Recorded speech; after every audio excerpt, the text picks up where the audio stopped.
Je devais, par la royauté, avoir commencé mon ouvrage, à l'avoir d'un certain côté, Messer Gaster en est l'image. S'il a quelques besoins, tout le corps s'en ressent.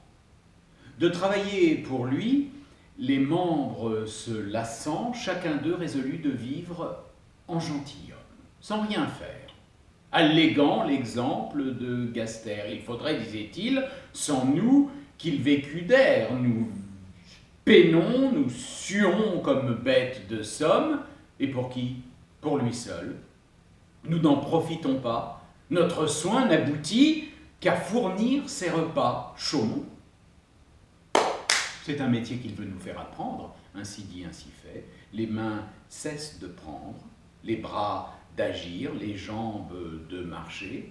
Tous dirent à Gaster qu'il en alla chercher. Ce leur fut une erreur dont ils se repentirent.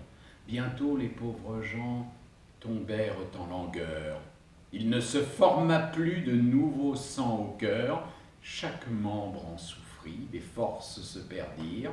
Par ce moyen, les mutins virent que celui qu'ils croyaient oisif et paresseux, à l'intérêt commun, contribuait plus que ceci peut s'appliquer à la grandeur royale. Elle reçoit et donne, et la chose est égale, tout travaille pour elle, et réciproquement, tout tire d'elle l'aliment. Elle fait subsister l'artisan de ses peines, enrichit le marchand, gage le magistrat, maintient le laboureur, donne paix aux soldats, distribue en 100 lieues ses grâces souveraines, entretient seul tout l'État. Ménénius le sut bien dire, la commune s'allait séparer du Sénat, les mécontents disaient qu'il avait tout l'empire, le pouvoir, les trésors, l'honneur, la dignité, au lieu que tout le mal était de leur côté, les tribus, les impôts, les fatigues de guerre.